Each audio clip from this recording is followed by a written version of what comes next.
नमस्कार, प्रणाम सभी को। आज मैं आप लोगों को शनिवार की व्रत कथा सुनाती हूँ। इस दिन शनिदेव की पूजा होती है। कांसा, तिल, काले वस्त्र, तेल, उड़द शनिदेव को बहुत प्रिय हैं, इसलिए इनके द्वारा शनि की पूजा होती है। शनि की दशा को दूर करने के लिए यह व्रत किया जाता है। शनि स्तोत्र का पाठ भी लाभदायक सिद्ध होता है। शनिवार की व्रत कथा इस प्रकार है।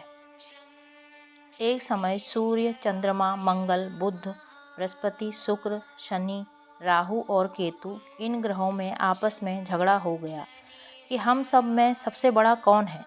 सब अपने आप को बड़ा कहते थे। जब आपस में कोई निश्चय न हो सका तो सब के सब आपस में झगड़ते हुए इंद्रदेव के पास गए और कहने लगे कि आप देवताओं के राजा हो, इसलिए आप हमारा न्याय करके बताओ कि हम 9 ग्रहों में सबसे बड़ा कौन है। राजा इंद्र का प्रश्न सुनकर घबरा गए और कहने लगे कि मुझ में यह सामर्थ्य नहीं है जो किसी को बड़ा या छोटा बताऊं। मैं अपने मुख से कुछ नहीं कह सकता हूं। हाँ, एक उपाय हो सकता है। इस समय पृथ्वी पर राजा विक्रमादित्य दूसरों के दुखों का निवारण करने वाले हैं, इसलिए तुम सब मिलकर उन्हीं के पास जाओ, वही तुम्हारे दुखों का निवारण करेंगे। ऐसा वचन सुनकर सभी ग्रह देवता चलकर भूलोक में राजा विक्रमादित्य की सभा में जाकर उपस्थित हुए और अपना प्रश्न राजा के सामने रखा। राजा बात सुनकर चिंता में पड़ गए कि मैं अपने मुख से किसको बड़ा और किसको छोटा बतलाऊं। जिसको बतलाऊंगा वही क्रोध करेगा। परंतु झगड़ा निपटाने के लिए एक उपाय सोचा कि सोना, चांदी, कांसा, पीतल, सीसा, रागा, जस्ता, अभ्रक और लोहा 9 धातुओं के 9 आसन बनवाए। सब आसनों को क्रम से जैसे सोना सबसे पहले और लोहा सबसे पीछे बिछाए गए। इसके पश्चात राजा ने सब ग्रहों से कहा कि आप सब अपने अपने आसनों पर बैठिए। जिसका आसन पीछे है वह सबसे छोटा जानिए। क्योंकि लोहा सबसे पीछे था और वह शनिदेव का आसन था, इसलिए शनिदेव ने समझ लिया कि राजा ने मुझको सबसे छोटा बना दिया है। इस पर शनिदेव को बड़ा क्रोध आया और कहा कि राजा, तू मेरे पराक्रम को नहीं जानता। सूर्य एक राशि पर 1 महीना, चंद्रमा 2.25 महीना, मंगल 1.5 महीना, बृहस्पति 13 महीना, बुध और शुक्र 1 महीना, परंतु मैं एक राशि पर 2.5 अथवा 7.5 साल तक रुका रहता हूँ। बड़े बड़े देवताओं को भी मैंने भीषण दुख दिया है। राजन सुनो, राम जी को 7.5 आई, वनवास हो गया, और रावण पर आई तो राम और लक्ष्मण ने सेना लेकर लंका पर चढ़ाई कर दी, रावण के कुल का नाश कर दिया। हे राजा, अब तुम सावधान रहना। राजा कहने लगे, जो कुछ भाग्य में होगा देखा जाएगा। उसके बाद अन्य ग्रह तो प्रसन्नता के साथ चले गए, परंतु शनिदेव बड़े क्रोध के साथ वहां से सिधारे। कुछ काल व्यतीत होने पर जब राजा को 7.5 की दशा आई तो शनिदेव घोड़ों के सौदागर बनकर अनेक सुंदर घोड़ों के सहित राजा की राजधानी में गए। जब राजा ने सौदागर के आने की खबर सुनी तो अपने अश्वपाल को अच्छे अच्छे घोड़े खरीदने की आज्ञा दी। अश्वपाल ऐसी नस्ल के घोड़े देखकर उनका मूल्य सुनकर चकित हो गए और तुरंत ही राजा को खबर दी। राजा उन घोड़ों को देखकर एक अच्छा सा घोड़ा चुनकर सवारी के लिए चढ़ा। राजा के घोड़े की पीठ पर चढ़ते ही घोड़ा जोर से भागा। घोड़ा बहुत दूर एक बड़े जंगल में जाकर राजा को छोड़कर अंतर्ध्यान हो गया। इसके बाद राजा अकेला जंगल में भटकता फिरता रहा। बहुत देर के पश्चात राजा ने भूख और प्यास से दुखी होकर भटकते भटकते एक ग्वाले को देखा। ग्वाले ने राजा को प्यासी और व्याकुल देखकर पानी पिलाया। राजा की उंगली में एक अंगूठी थी, वह उसने निकालकर प्रसन्नता के साथ ग्वाले को दे दी और शहर की ओर चल दिया। राजा शहर पहुंचकर एक सेठ की दुकान पर जाकर बैठ गया और अपने आप को उज्जैन का रहने वाला तथा अपना नाम वीका बतलाया। सेठ ने उसको एक कुलीन मनुष्य समझकर जल आदि पिलाया। भाग्यवश उस दिन सेठ की दुकान पर बहुत बिक्री हुई। तब सेठ उसको भाग्यवान समझकर भोजन कराने के लिए अपने साथ ले गया। भोजन करते समय राजा ने आश्चर्य की बात देखी कि खूंटी पर हार लटक रहा है, वह खूंटी उस हार को निगल रही है। भोजन के पश्चात कमरे में आने पर जब सेठ को कमरे में हार न मिला तो सबने यही निश्चय किया कि सिवाय वीका के और कोई इस कमरे में नहीं आया, अतः अवश्य उसी ने हार को चोरी किया। परंतु वीका ने हार लेने से मना कर दिया। इस पर 5-7 आदमी इकट्ठे होकर उसको फौजदार के पास लाए।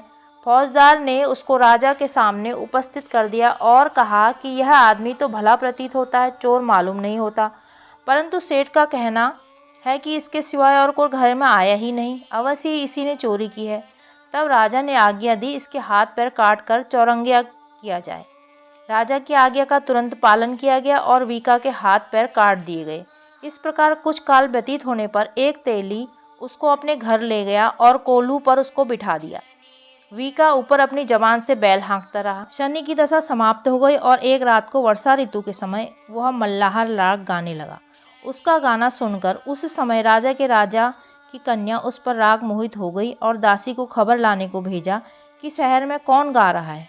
दासी ने शहर में फिरते फिरते क्या देखा कि तेली के घर में चौरंगिनी राग गा रहा है।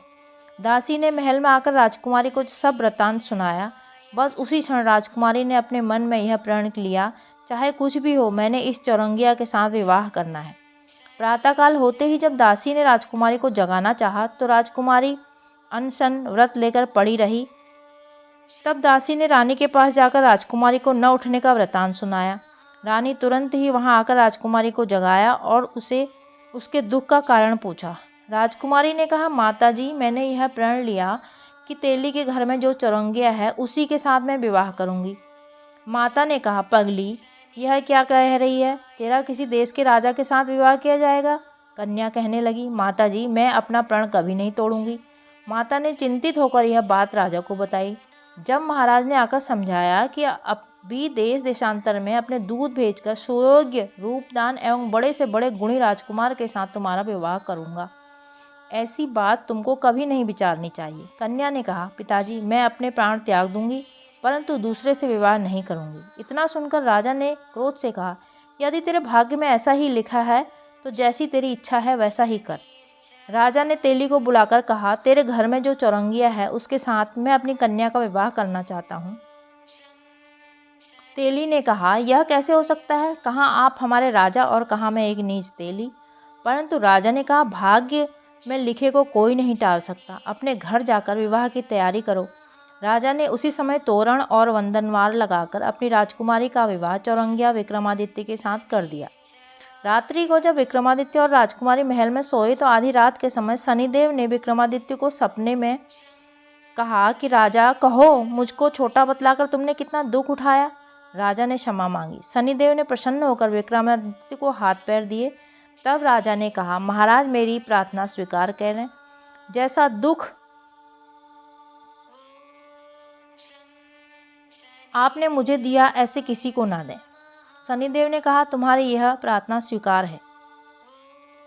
जो मनुष्य मेरी कथा सुनेगा या कहेगा उसको मेरी दशा में कभी किसी प्रकार का दुख नहीं होगा और जो नित्य ही मेरा ध्यान करेगा या चींटियों को आटा डालेगा उसको ये सब मनोरथ पूर्ण होंगे। इतना कहकर शनिदेव अपने धाम को चले गए। राजकुमारी की आंख खुली और उसने राजा के हाथ पांव देखे तो बहुत आश्चर्य हुआ। उसको देखकर राजा ने अपना समस्त हाल कहा कि मैं उज्जैन का राजा विक्रमादित्य हूँ। यह बात सुनकर राजकुमारी अत्यंत प्रसन्न हुई। प्रातःकाल राजकुमारी ने उसकी सखियों से पूछा तो अपने पति का समस्त वृत्तांत सुनाया। तब सबने प्रसन्नता प्रकट की और कहा कि ईश्वर ने आपकी मनोकामना पूर्ण कर दी। जब उस सेठ ने सुना तो विक्रमादित्य के पास आया और राजा विक्रमादित्य के पैरों पर गिरकर क्षमा मांगने लगा। आप पर मैंने चोरी का झूठा आरोप लगाया, अतः आप मुझको जो चाहे दंड दें। राजा ने कहा, मुझ पर शनिदेव का कोप था, इसी कारण यह सब हुआ। दुख मुझको प्राप्त हुआ, इसमें तुम्हारा कोई दोष नहीं है। तुम अपने घर जाकर अपना कार्य करो। सेठ बोला कि मुझे तब शांति मिलेगी जब आप मेरे घर चलकर प्रीतिपूर्वक भोजन करोगे। राजा ने कहा, जैसी आपकी मर्जी हो वैसा करें। सेठ ने अपने घर जाकर अनेक प्रकार के सुंदर भोजन बनवाए और राजा विक्रमादित्य को प्रीतिभोज दिया। जिस समय वे भोजन कर रहे थे तो जो खूंटी पहले हार निगल गई थी अब वह हार उगल रही थी। जब भोजन समाप्त हो गया, सेठ ने हाथ जोड़कर बहुत सी मोहरें राजा को भेंट की और श्री कंवरी नामक अपनी कन्या का विवाह उनके साथ कर दिया। इस प्रकार कुछ दिनों तक वहां निवास करने के पश्चात विक्रमादित्य ने शहर के राजा से कहा कि अब मेरा उज्जैन जाने की इच्छा है। कुछ दिन बाद विदा लेकर राजकुमारी मनभावनी, सेठ की कन्या श्री कंवरी तथा अनेक दास दासी, रथ और पालकियों समेत विक्रमादित्य उज्जैन की तरफ चले गए। जब शहर के निकट पहुँचे और पूर्ववासियों ने राजा के आने का समाचार सुना तो समस्त उज्जैन की प्रजा अगवानी के लिए आई। तब बड़ी प्रसन्नता से राजा अपने महल में पधारे। सारे शहर में बड़ा बड़ा भारी महोत्सव मनाया गया और रात्रि को दीपमाला की गई। दूसरे दिन राजा ने शहर में यह सूचना कराई, शनि देवता सब ग्रहों में सर्वोपरि हैं। मैंने इनको छोटा बतलाया, इसी से मुझको यह दुख प्राप्त हुआ। इस कारण सारे शहर में सदा शनिदेव की पूजा और कथा होने लगी। राजा और प्रजा अनेक प्रकार के सुख भोगती रही। इस प्रकार शनिदेव की कथा को व्रत के दिन अवश्य पढ़ना चाहिए। शनिदेव भगवान की कृपा सब पर बनी रहनी चाहिए और इस तरह शनिदेव प्रसन्न होते हैं। बोलो शनिदेव भगवान की जय।